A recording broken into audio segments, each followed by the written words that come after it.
This next example is intended as an exercise for the workshop participants. It's a SEEP-W exercise. The intent is that the group will, after receiving the instructions and the assignment, so to speak, that the group will work on this exercise and individually attempt to do the analyses associated with this example. And then once everybody has had a reasonable time to try and complete the exercise, the intent is that the group will then go through the solution and provide a basis for discussion and determine whether the participants are able to apply all the principles that have been discussed in the SEEP-W sessions so far.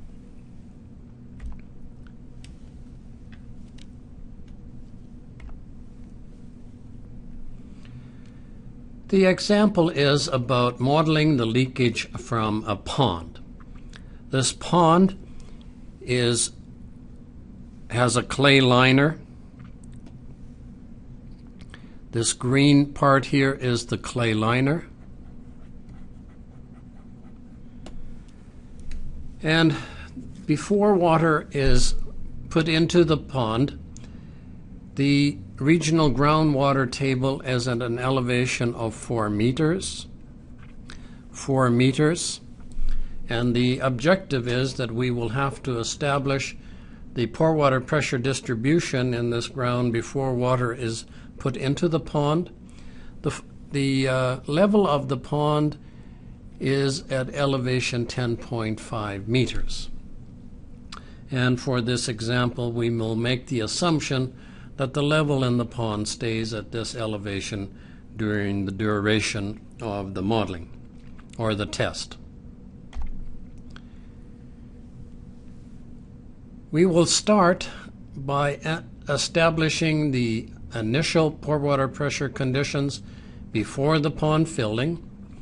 Then we will move on and do another analysis, a long-term steady state analysis, determining if the water was in the pond for a very, very long time, what would be the long-term steady state conditions.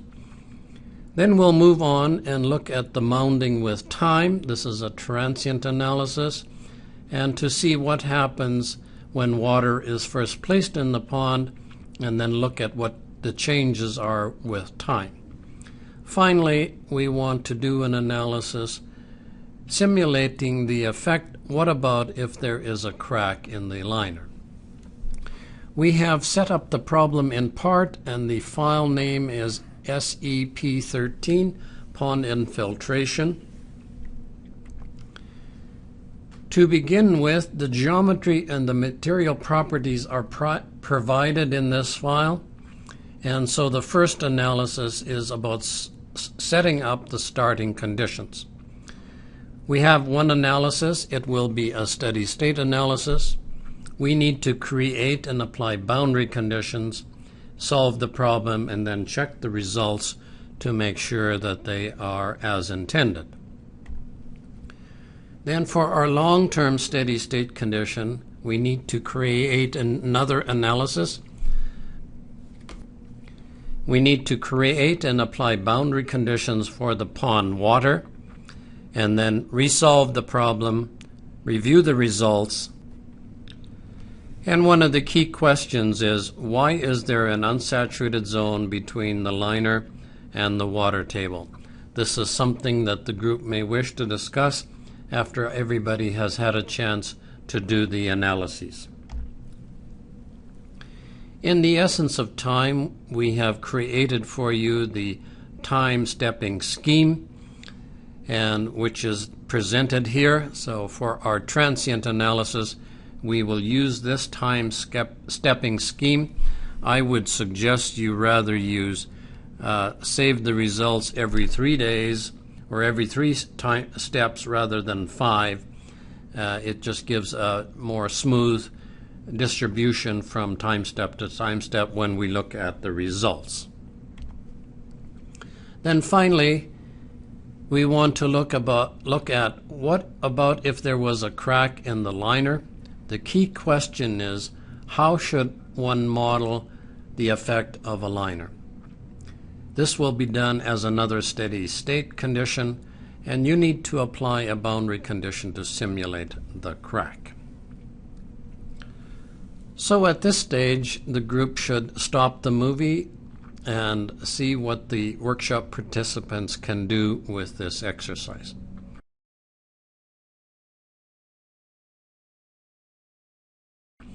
I am going to go on now, if the movie is restarted, and go through the solution, so to speak, and you can then compare what I am doing and will be doing with what you have done as part of your exercise. Let us go then to GeoStudio and open the file SEEP13 pond infiltration. As we noted, there is already one analysis in the file. Let's turn off the snap to grid. And notice that we have provided the geometry. Let's turn off our geometric points to make the drawing a little more clear. And as noted in the exercise, that we have a water table that is at the ground surface here and extends through the ground here at that elevation. So the first thing we need to do is establish what is the pore water pressure condition prior to the pond filling. If we take a look now at our analysis tree, we have one analysis, and it is a steady state analysis.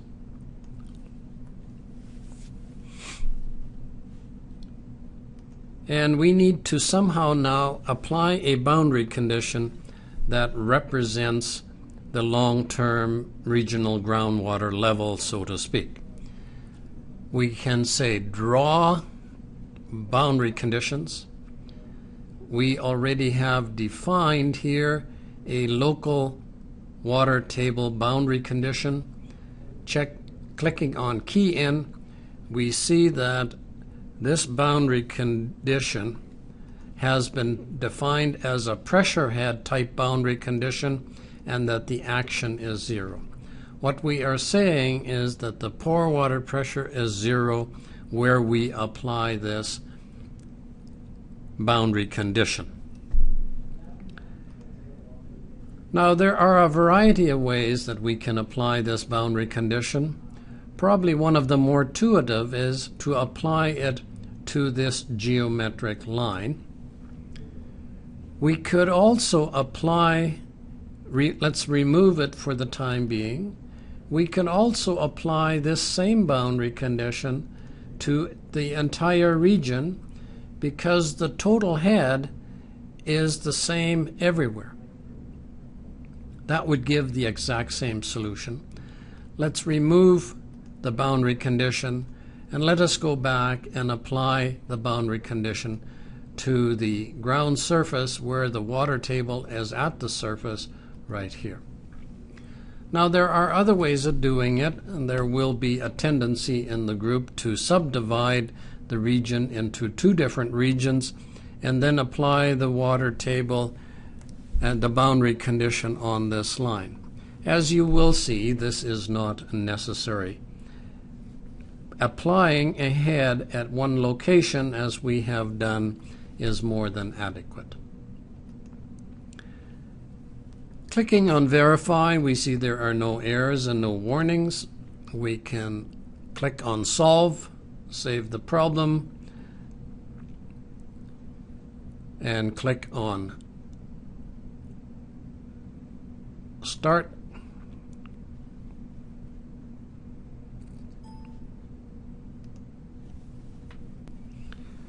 Having solved this condition, we can go to the results view, and indeed we see that the 0 pore pressure contour is at elevation 4. If we were to draw a graph draw a graph, and we already have prepared a graph here for you. We are plotting pore pressure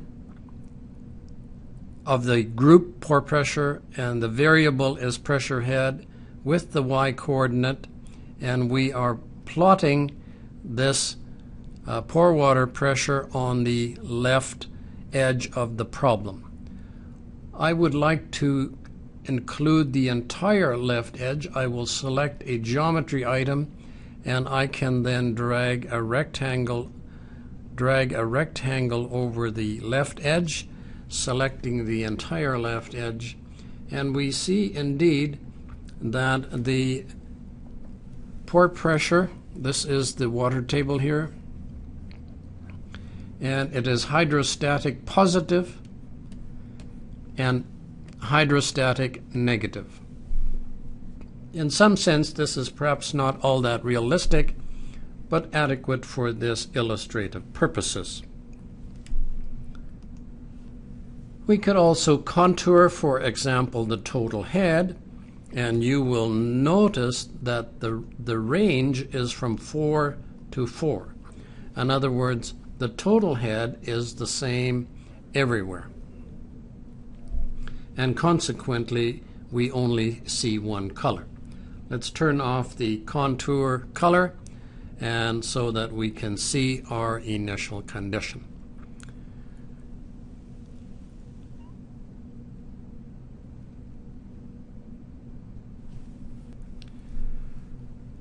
I am going to delete this title here for the time being by saying Modify, Objects, and clicking on the object. I'm going to delete it because later on I want to show you how to create this title in the transient analysis, and there is a particular feature that I want to illustrate to you. Going back to the define view then, we now have established our conditions before the pond filling. We can say key in analyses, and we can clone this SEEP analysis, and let's call this number 1 long-term steady state.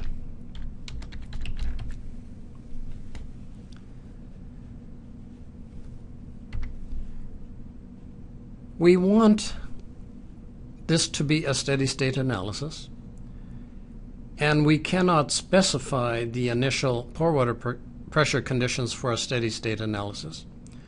However, we can still nonetheless indent this analysis under the initial conditions analysis by identifying a parent. Now, in this particular case, it is just a matter of providing a picture as to what we have done first and then done next. We are not getting any initial conditions from this analysis. We will in the next transient analysis, we will do that, but not for this steady state analysis. So we are now in the long-term steady state case. We need to now define a boundary condition that represents the pond elevation. We say draw boundary conditions. We don't have a boundary condition. We can say key in. We add a boundary condition, say pond elevation.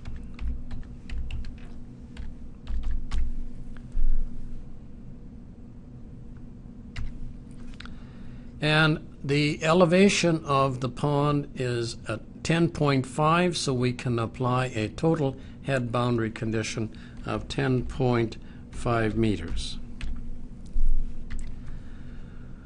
We'll select another color for the pond, and we can now apply this boundary condition where the pond is. Notice that I can zoom in to the drawing while I'm in this command, and I can apply the boundary condition to a line here and a line here where the pond water is in contact with the liner.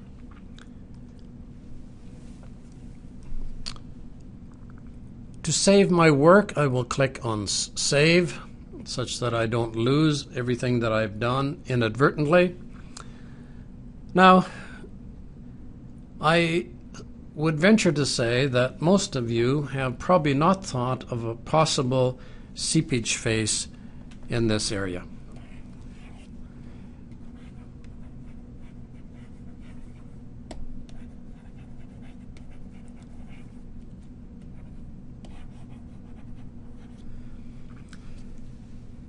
We should at least consider the possibility that a seepage face might form on this slope, and therefore we should create a boundary condition and apply it to this slope just in case a seepage face wants to develop on that face.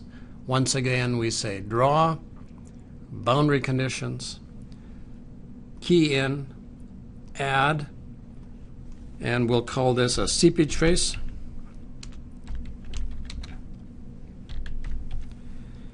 And recall that a seepage face usually is a total flux boundary condition, and then we have to check this box here to ensure that the SEEP-W checks for the fact whether there's the possibility of a seepage face. And then we can apply this boundary condition to this down seepage face slope. I believe that we have completed all of the information that's required for this long-term steady state case. Quickly checking to see if there's any missing information. It appears there is not. We can click on Solve, and we can now solve this long-term steady state case.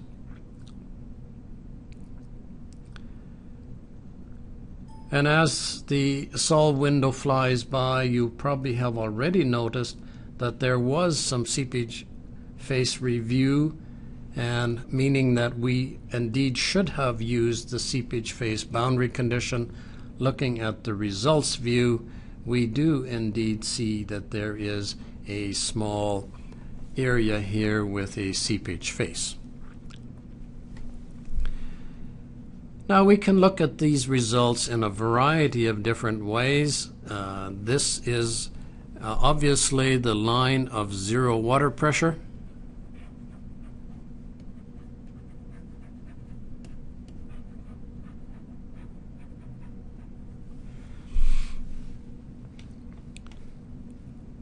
What is interesting though, if we turn on our flow vectors, we see that there is substantial amount of flow in this area here, but this is unsaturated flow.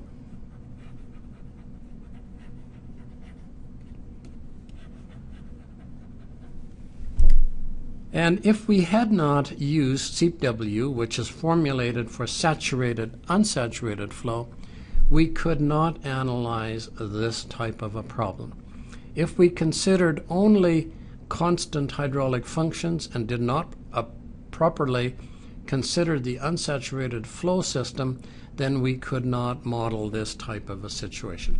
So here's one example where it is absolutely mandatory for us to use a sat-unsat formulation in order to model a situation like this.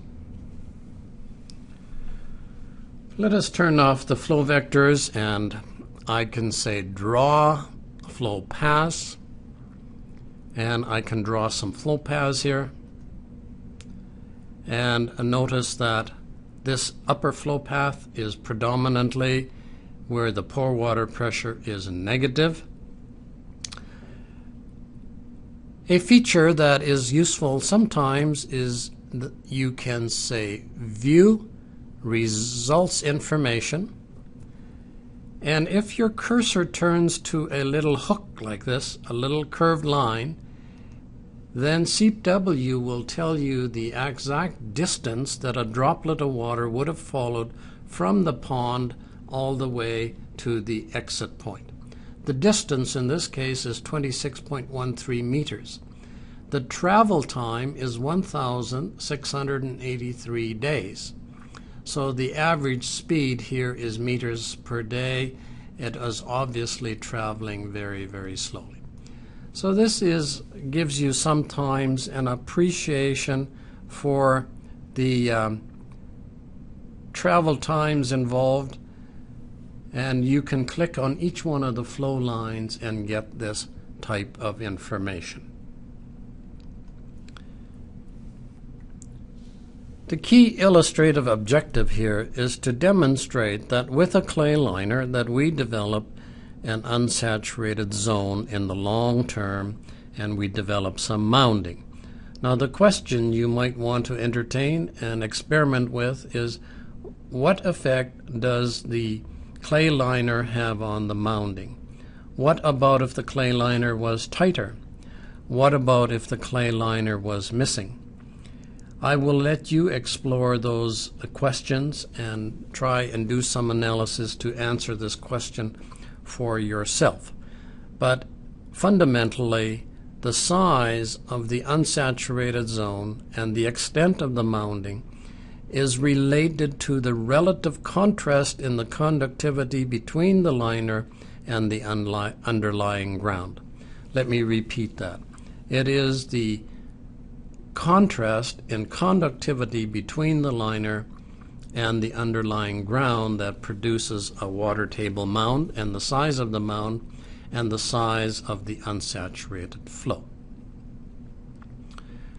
We'll go back then to the defined view, and now we are going to simulate the mounding with time. We will create a new analysis. We will clone the long-term steady state, clone, and we are going to call this analysis number 2, mounding with time.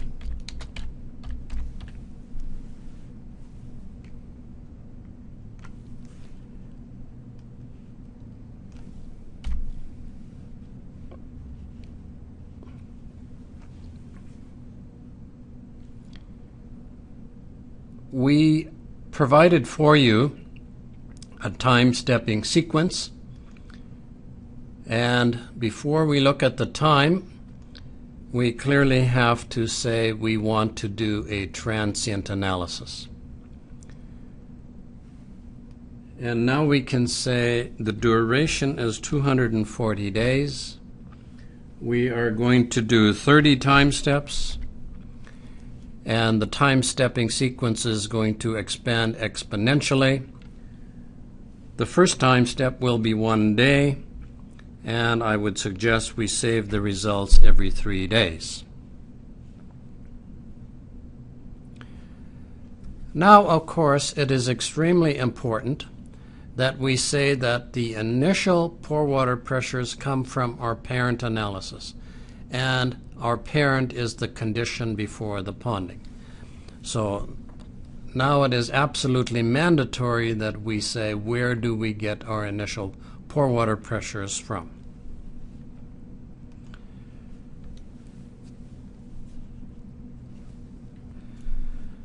The boundary conditions should be identical to the long-term steady-state mounding, and all we need to do is switch it to a transient case, and 0 errors, 0 warnings, and we can save the problem and click on Start.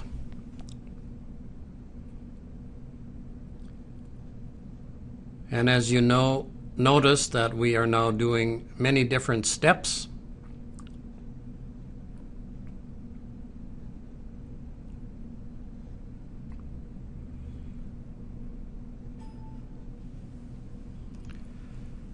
And we can now go to the results view, and we are now looking at the condition. This is our starting condition.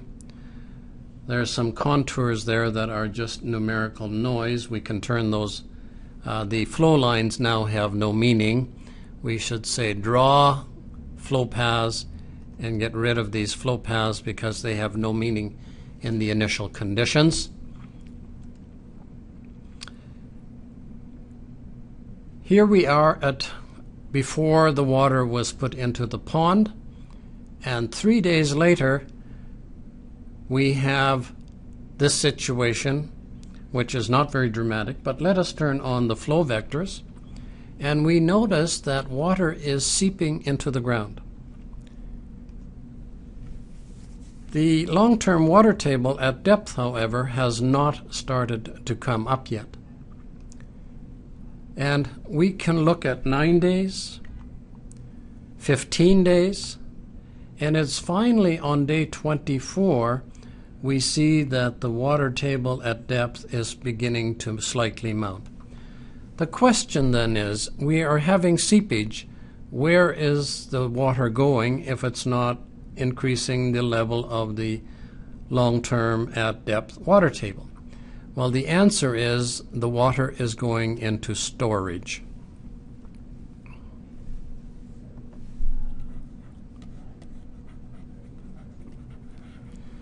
So once again, if we were not be able to describe the soil's ability to store water, then we would not be able to analyze this type of case. So in order to analyze this type of a situation, we need to say something about the soil's ability to store water, and that is where our volumetric water content function comes into play. Now we see that as the day 38 and day 56, day 82, 118 days, and finally 169 days, and at the end of 240 days, this is the situation. Once again, there are many different ways to look at the results. I'll show you a good way to look at the contours. Let's turn off the flow vectors. Let us go to the contour and let us create a new contour plot of pressure head.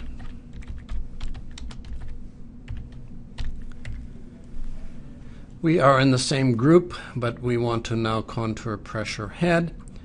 And in this case, it is rather interesting to contour only the positive pore pressures.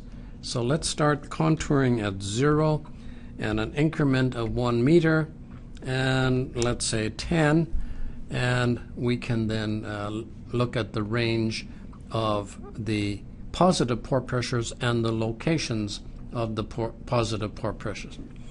Going back to 3 days, here is our situation after 3 days, and obviously the water table at depth has not begun to come up yet, and we know that it doesn't come up until much later, but nonetheless, here's another way to look at the changes in the positive pressure zone. Notice that there is no positive here.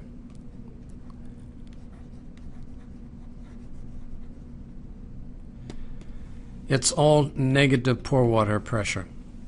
So here once again we have an example of flow where the pore water pressure is negative.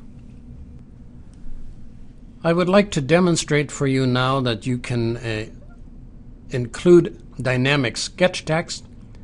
We say sketch, text, and we will do it only for this analysis. We will insert a field.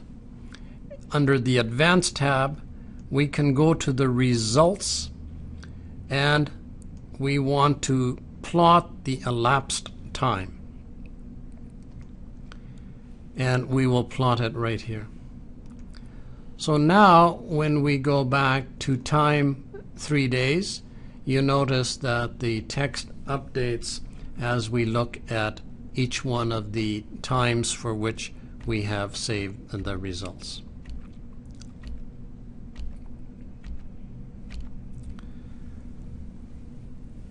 So there we have done our mounding with time. We can go now back to the define view, and our last task was to answer the question, in the long-term steady-state case, if the liner were to have a crack in it,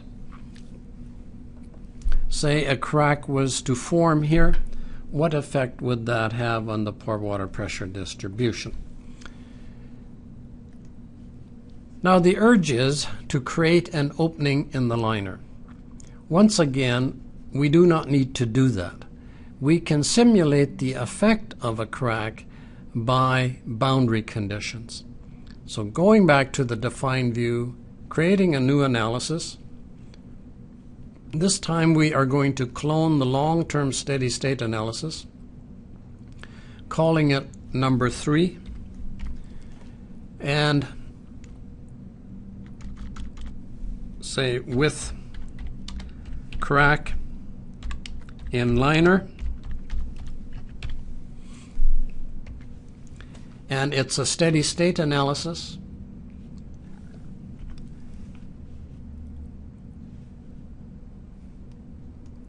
And what we can simply do is, if we were to say that the total head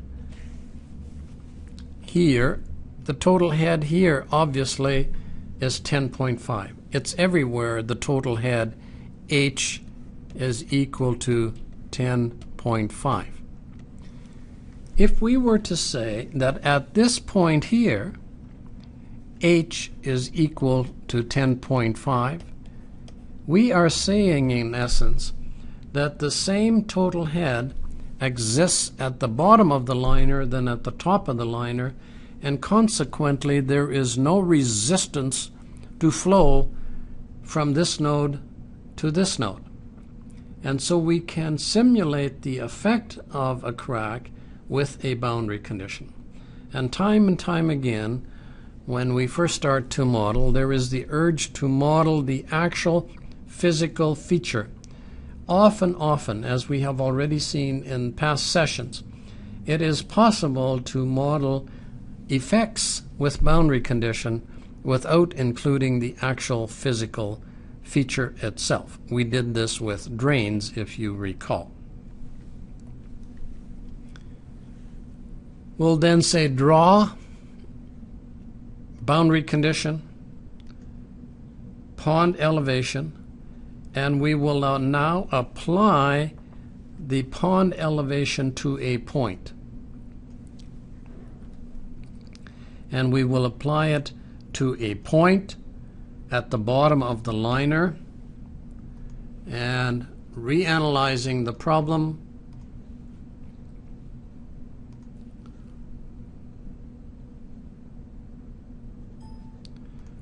and looking at the results, we now see that the crack in the liner has had quite a profound effect on the pore water pressure distribution.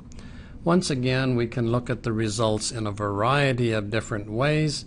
In this particular case here, we don't see a great deal of our flow vectors.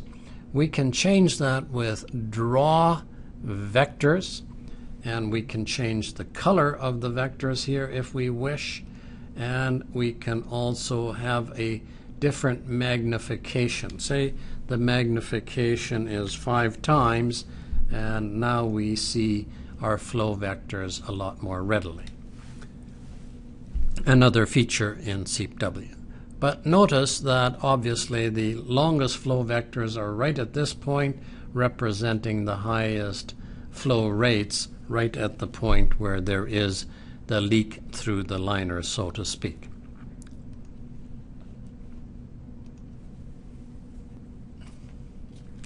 One final comment. It's rather interesting that right under the liner here we have a small unsaturated zone.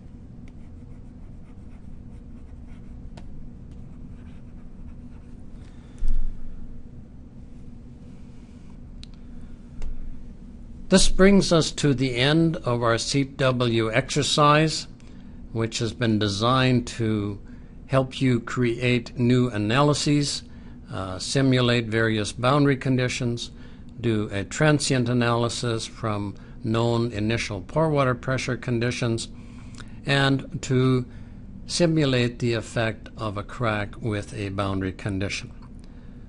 I trust that it has been a useful exercise for the entire group, or if you have done this as an individual, that it has been instructive.